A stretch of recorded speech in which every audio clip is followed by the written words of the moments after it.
before leaving South Africa, I was not very much aware of what was happening, but I knew that my brothers were terrorists. That I knew very well because that was a familiar language I was quite used to, that whenever the former apartheid police used to come to my home, the first thing they'll say, where are the terrorists? So for me, it was a bad word up until I learned to understand it. And this that treatment is what prompted me to join Umkhonto with Sizwe.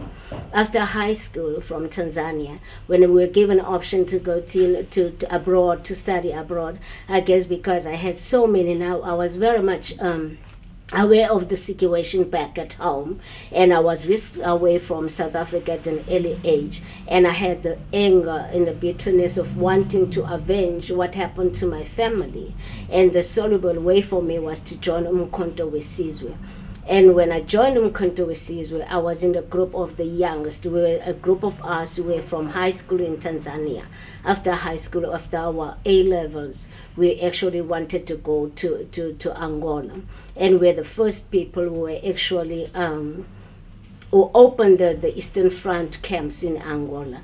And fortunately for me at that time, my group was the biggest contingency of women, because for many years there were no women within MK. So our group was the largest, where you had a group of women, a sizable group of women to count, to say these are the first female to come to MK. And that was an exciting time. And for us it was exciting in the sense that we were all young, we were all vibrant, we were all, wanting to come back home. Little did we know that after joining Umkhonto with Sizwe, that we went into Umkhonto with Sizwe believing that we'll be coming back home to come and liberate our families. Little did we know that we'll be spending another 20 to 30 years in exile.